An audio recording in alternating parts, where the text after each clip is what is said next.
semua, kembali lagi bersama saya Calvin. Hari ini adalah hari kemerdekaan Indonesia. Jadi selamat ulang tahun bagi Indonesia. Ya, di hari ini juga saya akan membawakan video spesial yang kedua. Yaitu saya akan membahas tentang laga-laga di Liga Top Eropa. Yaitu Liga Inggris yang pasti, kedua adalah Liga Spanyol dan Italia. Oh ya, tapi sebelum itu saya mau informasikan dulu bahwa memang ini ada mesti Liga Inggris, beberapa Liga Inggris, tapi ini tidak termasuk Manchester United lawan Brentford. Kenapa? Karena nanti saya akan membuat analisanya di video terpisah, karena masalah yang dihadapi oleh Manchester United ini cukup rumit dan kompleks. Jadi saya akan membahasnya dalam video terpisah. Jadi di sini selain MU akan membahas lain itu.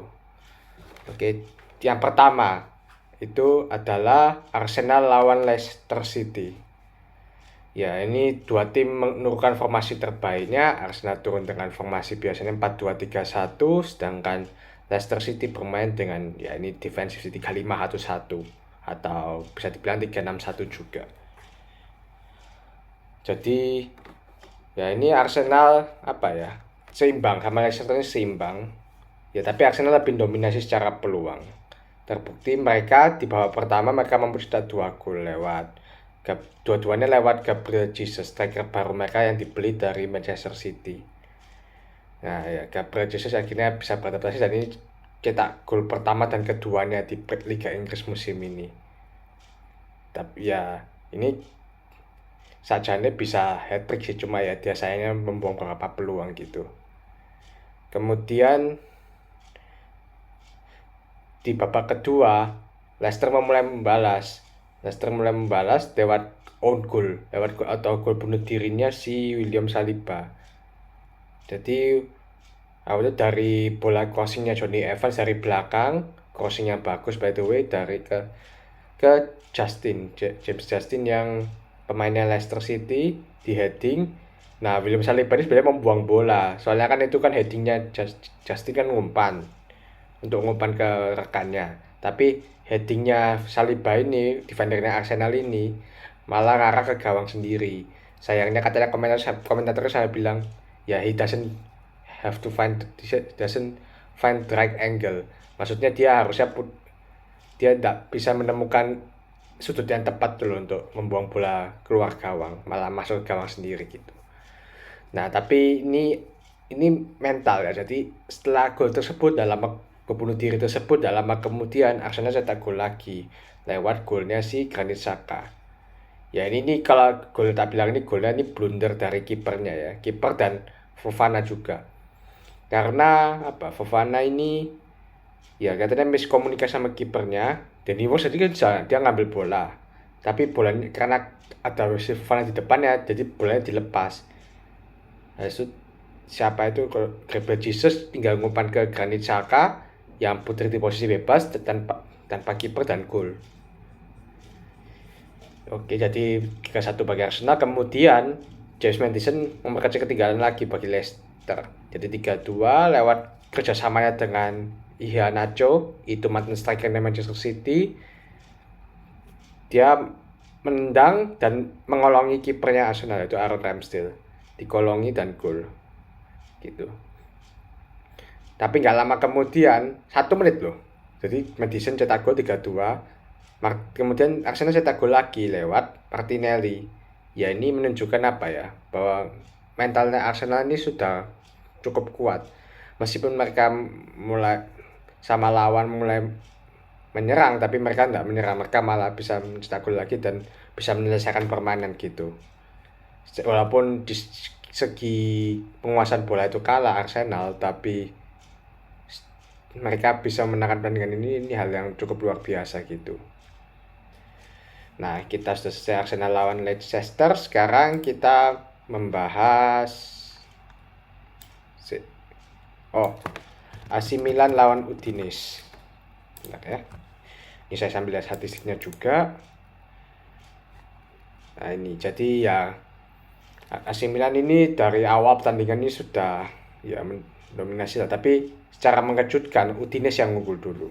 Unggulnya di menit 2 lagi lewat golnya si Rodrigo Becao ya itu namanya. Ya itu cukup mengejutkan juga, awal yang start yang buruk lah bagi juara bertahan yaitu AC Milan. Tapi nggak lama kemudian sekitar menit 11 mereka dapat penalti karena Calabria dijatuhkan oleh pemain Udinese. Calabria itu bek kanannya AC Milan. Kemudian Theo Hernandez yang ngambil bek kirinya AC Milan cetak gol. Dan ini saat itu AC Milan mulai mengendalikan permainan. Ya belum mengendalikan juga sih, soalnya ya Udinese masih menyerang, tapi mereka belum cetak gol lagi lewat gol dari anti Rebic di menit 15, 4 menit setelah gol pertama jadi. Nah kemudian ya ini pertandingan kedua ini berjalan seimbang, jadi habis itu Udinese cetak gol lagi lewat itu heading lagi. Jadi gol pertamanya heading, gol keduanya juga headingnya lewat golnya si Adam Masina ini. Tapi nggak lama berselang, Brahim Diaz berhasil kayak memanfaatkan kesalahannya pemain Udinese ini. Jadi ini pertama kan crossing, bolanya itu mantul ke, kalau nggak salah dari Theo Hernandez, bolanya mantul ke pemain Udinese, mantul ke kiri. Nah kiri itu kosong, nggak ada penjagaan. Brahim Diaz yang tanpa penjagaan tendang bola ke gawang dan gol. Gitu proses golnya. Jadi 3-2 di babak pertama. Kemudian di babak kedua AC Milan berhasil kayak menyelesaikan permainan lewat golnya anti Rebic lagi di menit 68. Sekaligus memenangkan pertandingan ini. Satu hal yang mau tak bahas AC Milan. Jadi ada satu momen di mana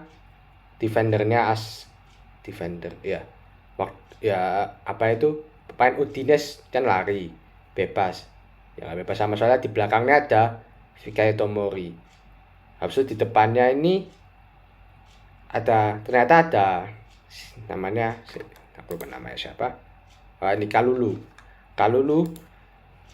ini kan ngepres kan, pemain Udinese ini kan lari masih depan bawa bola, tapi yang pemain Udinese ini nggak nyangka ternyata si Kalulu ini dari kiri lari cepat mengambil bola. Jadi kayak gini, ini pemain Udinese, ini Kalulu, jadi diambil bolanya secara cepat. Ini namanya teknik sandwich defense, jadi mengurung lawan dengan 2 orang. Ini menunjukkan bahwa komunikasi antar back ini cukup bagus, terutama antara Fikayo Tomori sama Pierre Kalulu. Ini defense yang cukup bagus sih menurutku. Ini yang membuat AC Milan tidak kebobolan lebih lagi. Ini awalnya bagus bagi juara bertahan yaitu AC Milan. Sekarang kita masuk ke pertandingan ketiga, yaitu Chelsea lawan Spurs atau Tottenham. Nah ini bisa dibilang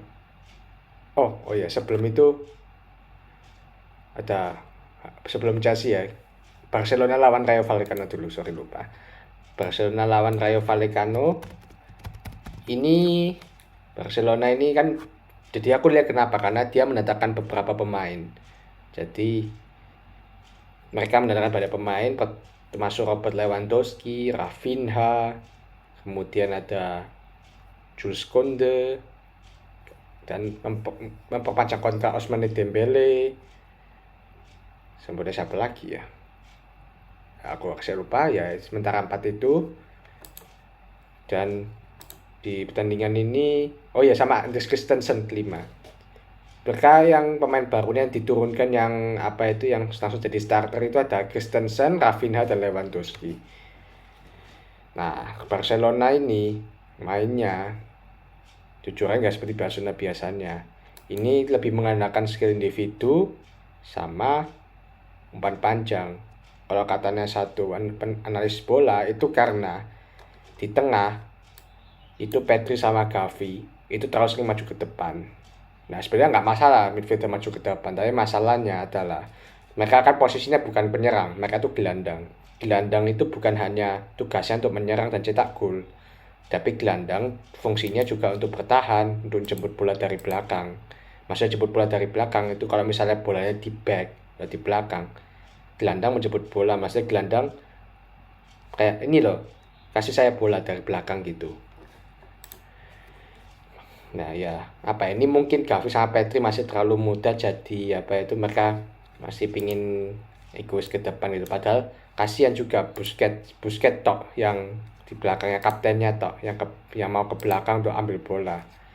Dan terpaksa kan ada gelandang lagi, jadi ya harus umpan jauh. Padahal umpannya Busquets juga nggak seberapa bagus lagi seperti dulu karena faktor usia juga gitu.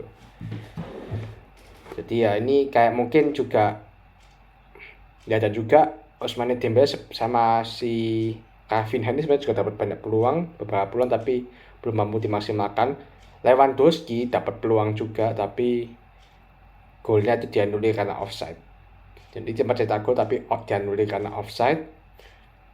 Dan sebenarnya Lewandowski juga dapat banyak suplai sih yang seperti yang diharapkan, karena saya juga lihat si Ousmane Dembele sama Rafinha itu agak lebih egois gitu, pengen dribble sendiri, cetak gol sendiri, mungkin karena masih pemain baru, berarti masih belum istilahnya trust the teammates, maksudnya percaya pada timnya gitu. Padahal kan di Barcelona kan banyak yang bagus, tapi kenapa harus egois?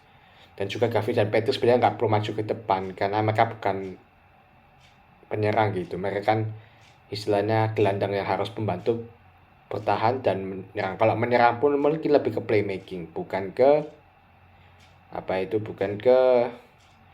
mencetak gol. Itu karena sudah punya Lewandowski gitu loh, striker terbaik di dunia gitu. Yang musim tahun lalu itu juga menangkan penghargaan Player of the Year dari FIFA. Jadi kurang apa coba? Kenapa kalian harus masuk ke depan gitu? Ya baguslah habis itu diganti mereka. Lebih baik kalau mau menyerang ya pakai dua wingback, jadi Araujo sama Alba dari menyerang dari sayap, itu lebih masuk akal dibanding Gavi dan Pedri. Harusnya mereka menjaga tengah aja gitu. Dan juga selain itu kenapa mereka nggak bisa cetak gol, karena ya 2 gol dianulir, satu lagi lupa dari siapa. Habis itu kipernya Rayo Vallecano itu bermain sangat bagus, bahkan jadi man of the match, namanya Dimitrievski. Nama siapa? Stol Dimitrievski, susah namanya. Ini dari Makedonia. Dia kalau nggak salah melakukan sekitar berapa ya? Berapa penyelamatan aku lupa.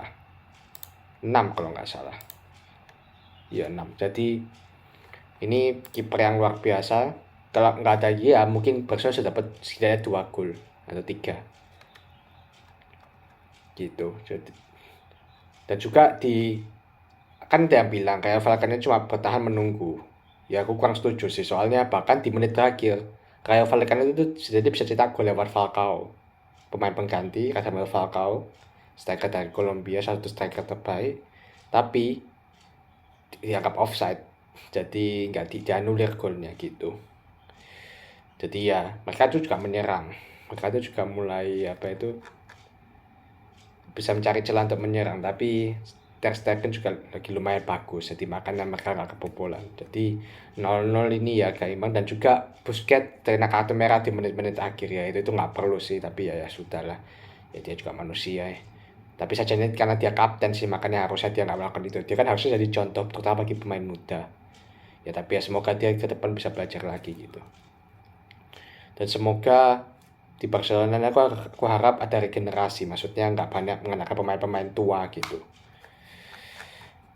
Nah ini baru sekarang kita bahas Chelsea lawan Tottenham. Bentar saya buka statistiknya dulu. Nah jadi itu Barcelona lawan Real Vallecano 0-0. Kalau ini Chelsea lawan Tottenham berakhir 2-2 imbang. Ini seru sih dari awal sampai akhir. Jadi ya sebelum gol terjadi lewat Kalidou Koulibaly di menit 19 itu lewat corner, jadi dia heading. Tapi sebelum itu pertandingan agak membosankan, jadi temponya nggak secepat yang dibayangkan, agak lambat dan banyak pergerakan di tengah. Setelah gol itu baru mulai seru. Setelah gol pertama Koulibaly itu bagus, jadi dia volley, dia first time volley tanpa bola, jadi first time itu bola tidak menyentuh tanah, dia langsung volley dan gol dari corner gitu. Kemudian 1-0 di babak pertama Chelsea masih unggul. Di babak kedua di babak pertama Mendy juga main cukup bagus sehingga menggagalkan beberapa peluang, terutama dari Son, dan mungkin aku lupa ada peluang nggak ya, aku lupa. Di babak kedua, Tottenham mulai membalas. Tottenham membalas lewat golnya si Højbjerg. Namanya Hotspur, bukan panggilannya bukan Hotspur ya, Højbjerg. Itu panggilannya. Di menit ke 68 itu golnya juga cukup bagus. Apa itu? Ya dia melewati kalau nggak salah 2 pemain atau apa, aku lupa juga. Kemudian yang seru ini adalah setelah gol tersebut, drama terjadi di pinggir lapangan. Karena Conte itu, ya mungkin dia selebrasinya agak lebih atau apa, dia selebrasi kayak sekarang provokasi fansnya Chelsea. Jadi terutama pelatihnya Thomas Tuchel. Antonio Conte ke dekat-dekat gitu, kayak teriak-teriak ngono di depan fansnya Chelsea. Kemudian Thomas Tuchelnya marah. Thomas Tuchelnya kayak mau mendatangi itu Antonio Conte, kayak mau berantem, tapi dihalangi sama staff-staffnya di sana gitu.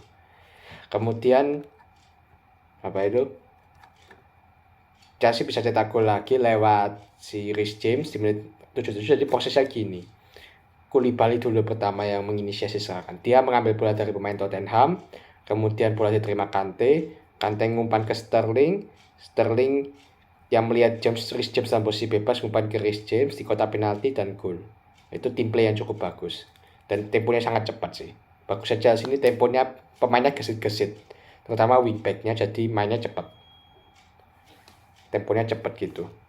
Dan habis itu selebrasinya Tuchel ini juga apa ya, yang memprovokasi juga membalas apa yang dilakukan Conte tadi. Jadi dia setelah gol tersebut, Thomas Tuchel ini lari lewatin Conte sengaja, kayak teriak gitu teriak. Habis itu lari sekitar 30 meter ke penonton. Jadi apa itu, menghadap penonton, selebrasi gitu. Tapi lewatin Conte sih. Contenya nggak lihat, Contenya lagi dia gini. Dia gitu.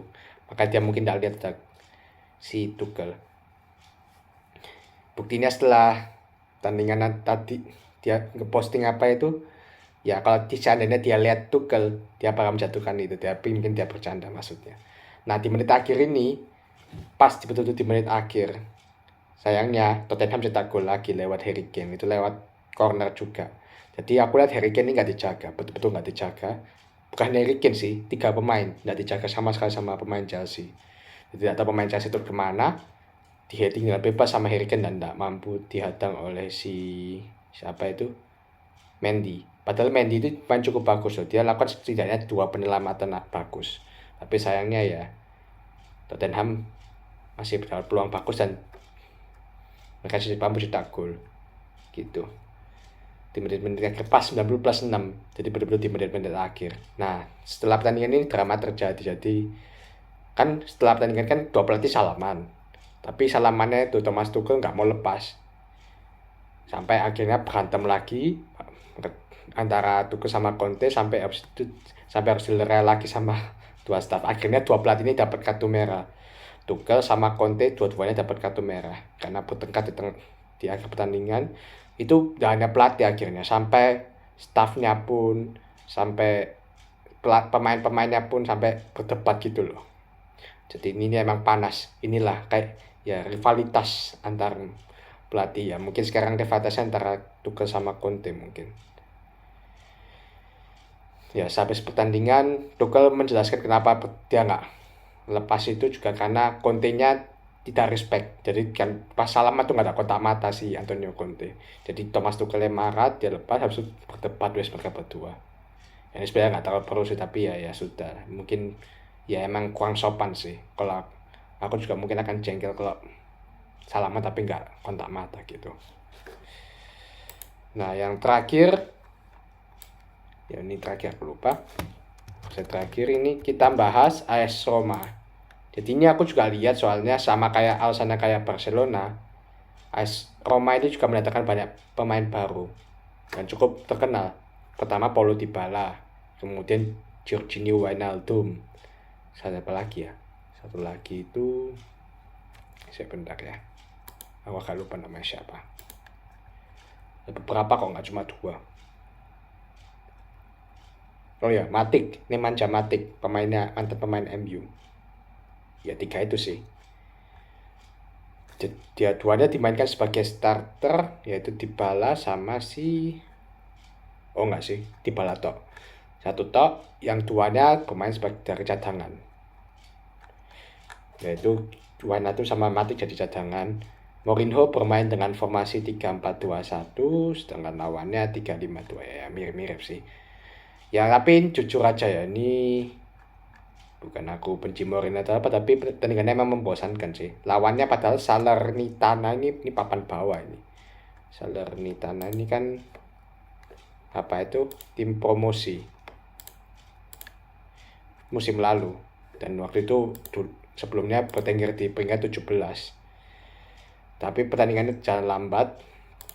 Di babak pertama Sanyo itu setidaknya dapat 3 peluang tapi gagal semua. Benar ya.